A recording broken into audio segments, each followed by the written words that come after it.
ठंडा ठंडा शीतुआ पाग को चलतु आमे आज घरे बनवा टिके राग टिके खटा टिके लुणी चटपटिया चाट रेसिपी बनवा बहुत सहज खावा को बहुत टेस्टी लगी थाए मार्केट ठारू बहुत गुण में हाइजेनिक बनी थाए। रेसिपी स्टार्ट करने पूर्व आपण जदि मो चैनल न्यू अच्छा मो चैनल को लाइक सब्सक्राइब करने सहित पाखरे थिबा बेल आइकन को दबाई दिंतु जहाँ फल कि मोर नुआ नुआ रेसिपी गुड़ाक नोटिफिकेशन आपण मानक पाखरे सर्वप्रथमे पहुँची पारिबो। आउ जदि फेसबुक पेज रे देखुतांती ताले मो पेज को तो फॉलो निश्चय करंतु। चाट बनाया पई एटी देखंतु मटर चना को मु 7 ରୁ 8 घंटा पई भला परि बोतरी नेथिली चनाटे भला परि बोतरी जाईची। एबे हमें गैस ऑन करी गोटे प्रेशर कुकर बसै नबा एवं प्रेशर रे मटर चना को ऐड कर दबा। तापर दुईटी मीडियम साइज आलू को ऐड कर दबा एवं दुईटा हुइसिल आसा पर्यंत भला परि सिझै नबा। दुईटा हुइसिल आसा पर एटी देखंतु मटर बढ़िया बे सिझि जाईची। चाट बनाया पई मटर चना एमती हेबा दरकार गोटा गोटा थिबा दरकार खाइबा को बहुत बढ़िया लागि थाए। एबे आम गैस ऑन करी गोटे कढ़ई को बसै नबा। कढ़ई भला परे गरम हो गला परे एथिरे आम देबा 2 चम्मच तेल।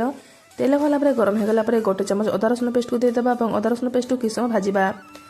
अदा रसुन पेस्ट की भाजी गला परे एथिरे आम ऐड करतबा किछि गुंड मसला जेपर कि धनिया गुंड गोटे चम्मच जीरा गुंड गोटे चम्मच काश्मीरी रेड चिली पाउडर गोटे चम्मच रेड चिली पाउडर गोटे चम्मच एवं किचन किंग मसला गोटे बड़ चम्मच। मसला को किछ समय भाजिबा। मसला टिके भाजी गला परे अल्प टिके पानी दे मसला को किछ समय कसिबा। मसला देखंतु टिके भला परे कसी गलानी। एबे आम एथिरे ऐड करदबा सिझा मटर एवं आलू स्वाद अनुसार लुण दे अल्प टिके पानी देदबा एवं किछ समय फुटेबा। एठी देखंतु तरकारी भला भाबरे फुटी आसिलानी। एबे आम गैस फ्लेम को ऑफ करनबा। चाट बनाया पई एठी देखंतु हमर आलू मटर रेडी गला। एबे चलंतु आम गोटे ग्रीन चटनी बनेबा।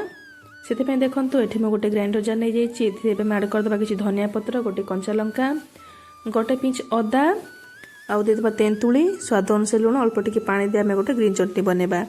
ये चटनी टी चाट रे बहुत चटपटिया टेस्ट आनी थे। एबे हम यहाँ को गोटे बाउल को ट्रांसफर करना बा। चाट पाई तो ये आमर तीखा वाला चटनी रेडी हो गला। एबे हम चलते गोटे मीठा वाला चटनी बनेबा। सेति पई गोटे बाउल नहीं जिबा। बाउल रे किछ तेंतुली को ऐड कर दबा अल्प टिके पानी दे तेंतुली को बुतरिया पई किछ समय छाड़ दबा। तेंतुली टी भला बरे सॉफ्ट हो गला परे हाथ रे चकटिके आ हमर मंड बाहर करना बा। एटी देखंतु तेंतुली रो मंड बाहर जाईची। एबे हम गोटे छणा नहीं जिबा। छणा साहाय्य रे तेंतुली रो मंड को अलगा करना बा जहाँ फल तेंतुले जो अलग डस्ट गुड़ाक बाहरी तापर गैस ऑन करी गोटे कढ़ई को बसै नबा। एथिरे ऐड करदबा तेंतुली रो प्यूरी 2 चम्मच चीनी अल्प टिके पानी। तापर याको आमे किछि समय फुटेबा। किछि समय फुटला परे देखिबे तेंतुली रो प्यूरी टिके बहलिया आसीबो आ कलर मध्ये टिके ट्रांसफर हो जाइथे। ता माने जानिबे जे एठी हमर मीठा चटनी रेडी होला। आ एठी देखंतु चाट बना पे एठी म सब प्रिपरेशन कर नैची। एठी नैची कटा पियाज काकुड़ी गाजर बीट को क्रश कर नैची सेव भुजिया कटा टमाटर धनिया पत्र कंचा लंका दही ग्रीन चटनी मीठा चटनी आलू मटर। एबे चलतु याक आमे गरमा गरम सर्व करबा और खाइकियार मजा नबा। एबे आमे गोटे प्लेट नै जिबा। प्लेट रे दे देबा आलू मटर तरकारी कटा पियाज काकुड़ी गाजर बीटरूट धनिया पत्र कंचा लंका दही खटा चटनी मीठा चटनी तापर सेव भुजिया सब जिनिस को दी आमे डेकोरेट करनबा। ऊपर आउ टिके दे देबा आलू मटर तरकारी ता ऊपर किछि चाट मसाला एवं भजा जीरा गुंड को दे देबा और यहाँ आम गरमा गरम सर्व करवा।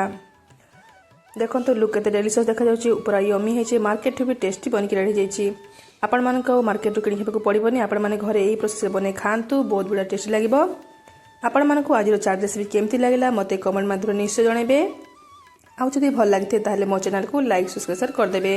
जय जगन्नाथ।